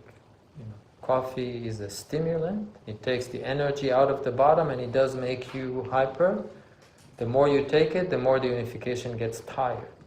A long-term effect. In other words, if you are a heavy coffee drinker, all of a sudden you become dependent. Without this, you're exhausted. Start getting migraines. Don't function. But this is different. You just take it when you need it. You don't get addicted to it. It's like having a great night's sleep. You sleep, after that, there's just abundance of energy. There's not that long-term effect that all of a sudden, without it, you're exhausted. That's not how it works. Like normally with people that I see and they have some symptoms, like in the clinic, patients, and they take this unification for some months, and they had symptoms, let's say a migraine or something else, and now it's getting much, much better, and then they stop with the herbs, and there's no migraines for many, many months after that. It's not like just when they take it, it kind of sustained them. It's just the body is different now, it's stronger. So today I wanted to teach something that's like very simple and useful, how to make a unification style tea. Do it yourself with ingredients that you find yourself. But this is our last missing piece of the puzzle. The heart needs to be harmonious and we learn something how to do it.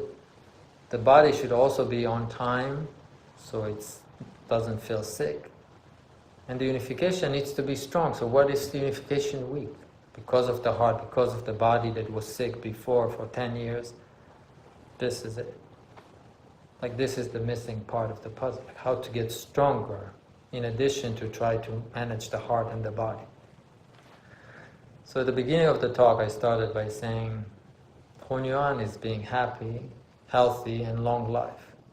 The happy involves this heart work, heart harmony.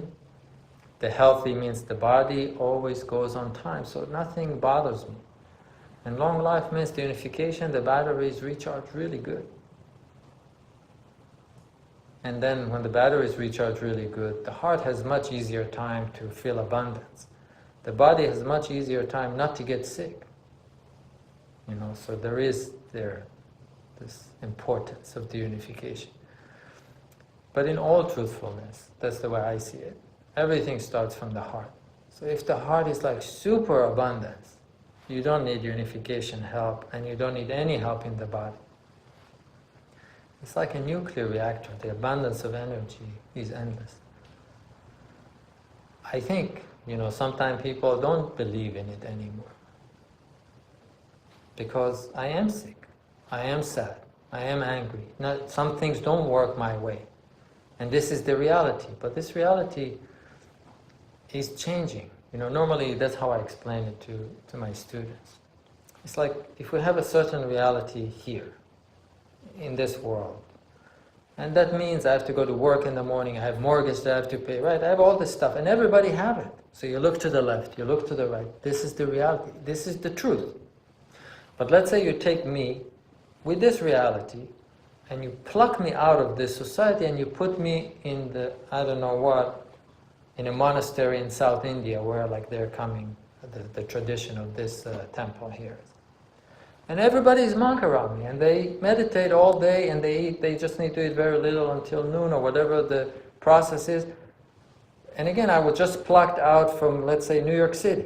Someone just plucked me out of the city and put me in there. So at the beginning, it's foreign. That's not my life. My life is with the buses and the trains and stuff. All of a sudden, everything slowed down 1,000-fold. Everybody here, take this. Everybody is like you. They want to pour me tea instead of smacking me in the face. Everybody all of a sudden wants to give me, but gradually, I start to get used to it. All of a sudden, after some time, this becomes the reality. I start thinking that human beings are like this, not like that. And again, it's not a criticism. Everybody has the reality. But I'm just pointing out how realities start to change. And it actually changed because of me changing from the inside. It's not, I used a simple example, like I change everybody outside of me. But actually, the more we practice the heart, every time you open your eyes, you start seeing people differently, with more compassionate heart. You want to help give them tea more than before. And it's easy.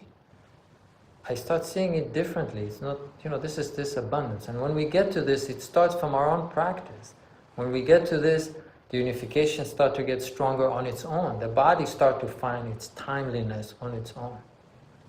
So therefore, the other two methods of exercises and taking some herbs to get stronger, these are secondary methods to help us through until we find the heart. In ancient time, for a famous Chinese philosopher called Mencius, like 2,300 years ago, he says when they lose their chicken and dogs, they know how to run out and look for the chicken and dog, but when they lose their heart, they don't know how to go and find it. You know, like the things that are most precious, we kind of ignore it. But things, our possession, if I lost the chickens in ancient times, you know, you're like, where are my chickens? Go fighting with the neighbors, maybe they took your chicken. So this, I think, still valid after a couple of thousand years, the same principle. Like we need to find our heart, and it's really not related or conditioned by the external surroundings.